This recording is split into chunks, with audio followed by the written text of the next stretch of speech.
Okay, hi there, and welcome to my 13.4 initiatives and strategies for increasing participation. So scenario one is to do with Sportivate. So, John, he's age 30, lives in Hastings, doesn't really enjoy team sports, but he loves wakeboarding because he went on holiday once and fell in love with the sport, obviously. So his scenario, barriers in culture, wakeboarding costs a lot of money with no water sports facilities nearby. Plus, there is not a lot of income to John, so it's going to be difficult for him to get to water sporting places. He does not enjoy team sports, so he would not be happy at a club where the cost of it would be less to do. So, the fact that he doesn't enjoy team sports means he'd prefer to not be in a club. But the benefit of being in a club is that the overall cost is brought down per head because everyone's paying a share of the overall cost. He has only actually done wakeboarding once, so who knows, he might not actually enjoy it as much if he takes it up as a regular activity. So he might just not take to it as well as he did when he was on holiday because circumstances may be different. The fact that there is a low income means it will be difficult to gather the funds and set up a club anyway. So because there's such a low income in the area, it's going to be difficult for not just John but other people in the area to gather the funds and get this club going without any help. So what could Sportivate do? So Sportivate was introduced by Sport England. They're partnered with Sport England to basically help get inactive people active. Um, they can help a lot with the cost of sessions. So we're talking like £1 to £2 a session. They can also help with transport, so getting people to a location, and this would work in John's case because they could transport him to a water sports facility where he could do his wakeboarding. Um, their aim is to have an overall activity increase, not just during, but after the course is done. So they'll just keep up regular activity. Um, and what's good is they guarantee 6 to 8 weeks of guaranteed activity. So every week, once, maybe twice, like several times, they'll be doing one of these clubs for 6 to 8 weeks, and this is enough to get someone into a really good schedule, such as John. They also aim to have an attitude to give the people they're doing it to an attitude change. So maybe the reason they're inactive is because they didn't enjoy sport in school or something like that, and they're trying to get them to change that attitude, feel more positively about sport, so they can keep it up when Sportivate has ended for them. The activities are also very well designed and put together by a Sportivate team. And this is again to make sure that the participants enjoy it and they want to keep it up at the same time. So the benefits is cheap classes, so this would be great for John as his income is low. Interesting and enjoyable, so John's only done the sport once, so it would be good for him to find out facts and other things about the sport to keep him interested and learn more about his sport that he wants to get into. Get him into a sporting habit. So this would be good for John because he's doing the sport that he loved doing, and he'll get into a real habit of doing it. So he's going to be doing the thing he loves every week for a long time. Um, so it's getting unactive people active, and John is not very active because the one sport that he wants to do is wakeboarding, and Sportvape presents him with that opportunity. But however, there are some potential limitations. There is a time limit.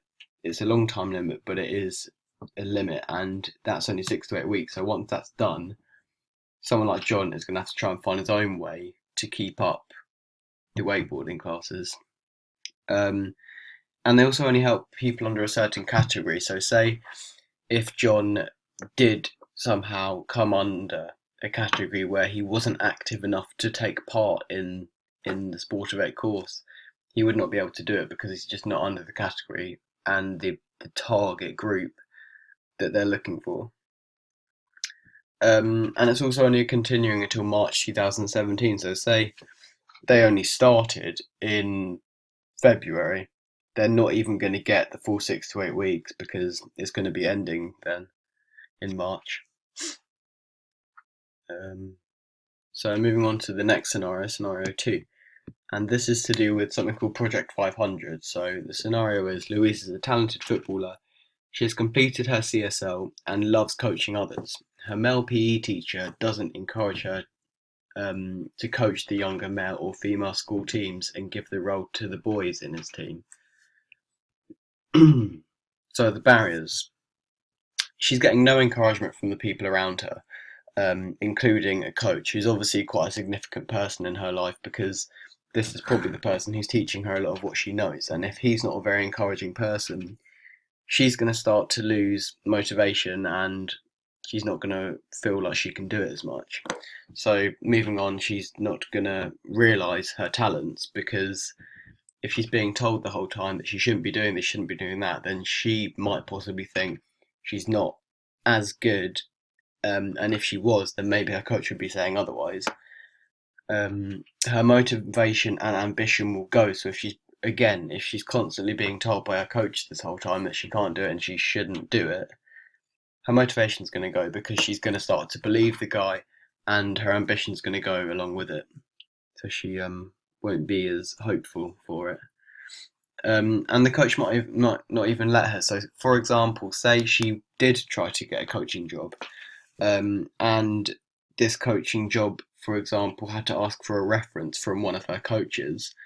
He might not actually write this reference, so this would be an instant barrier and would stop her doing it. So what is Project 500? It is basically a program that was set up because there was too many male coaches, and it trains and teaches females in advanced coaching in different sports. So not just something such as football, but football is one of the sports, and that's along with netball, basketball, rugby, whatever else sports they want to be coached in. So the target area is just where there is too many male coaches in a certain area. And also some awards can be got out of it. So this is maybe a goal that the female coaches can work towards. So the evaluation.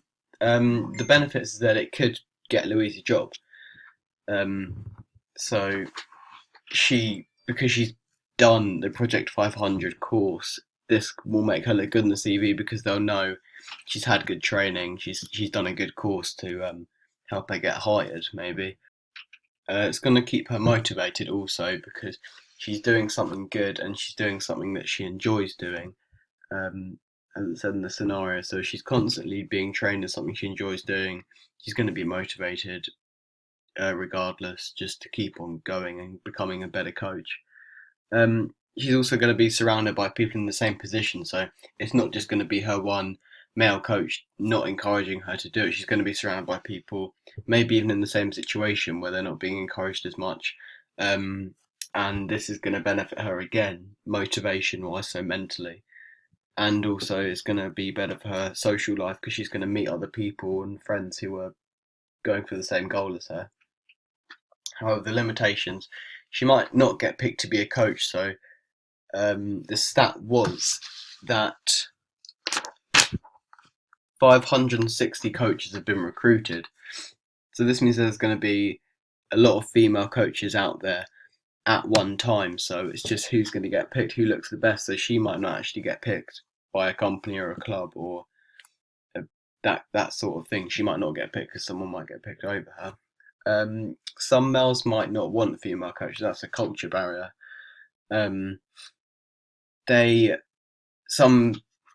Some males prefer being told.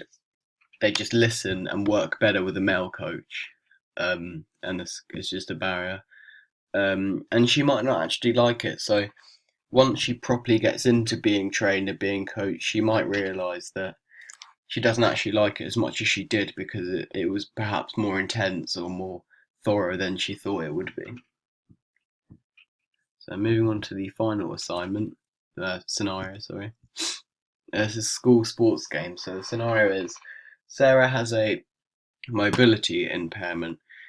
She does not participate with her class and PE lessons as much as she'd like to. She is determined and competitive by nature, but is unable to compete in the school's netball team. So the barriers in culture to Sarah's situation are that she cannot perform at the same level as everyone else, simply because if she's in a wheelchair, she's not going to be able to get around, maybe be as agile, as fast as everyone else. And the problem is that the school cannot change their whole plan without some kind of program just to fit her in. So they can't change the whole PE curriculum just to fit her in, because it might stop others benefiting as much, and because she's in a minority, that's the choice they have to make. She might feel mentally that if she tries to join in, it would be an annoyance to people, so she might hold someone back or stop everyone else progressing as fast as they should be, because things are having to be adapted for her. The mobility, if she's in a wheelchair, she's not going to be able to move as fast as everyone else. So say if they're doing something such as football or netball, and there's an open ball and it's a sprint race to see who can get to the ball first, the person who's able to run more able is going to be able to get to the ball before her, most likely, because they have the better acceleration. She's also just going to need wheelchair access wherever she goes. So if the hall where netball is played is up a load of stairs and there's no other way to get up there than going upstairs, she's going to really struggle here. So what is school sports games? It was introduced to help people of different levels be able to perform against people of their level. So that means it does make it easier for people with disabilities to participate, as they'll be going against each other, so they will be the same level. It's basically a series of events within schools, and there are 4 different levels depending on skill. Those levels are intra-school, so this is just inside the school, team against team within the school, so pupils of the school. Inter-school is where schools will play each other, so this school A versus school B, their football team versus the other football team against each other. Then there's county, so this is Sussex schools. There's over 1,000 in the country who play against each other, and this is at a more competitive, more high level than the inter-school. And then the final stage up is national school games, so this is for the elite performers who are really looking to maybe even do this sort of thing as a career, playing against each other at the top level of this program. The benefits that this would give Sarah is that she could do inter-school wheelchair netball against people of her abilities to play against. So this would really benefit her. And the good thing is that if you're doing something such as wheelchair football, you don't even need to have a movement disability to play, because you can just sit in the wheelchair, be strapped in, and then your legs are restricted movement anyway, so everyone can play, which means it opens a whole new door to a load of people who want to try out a new sport.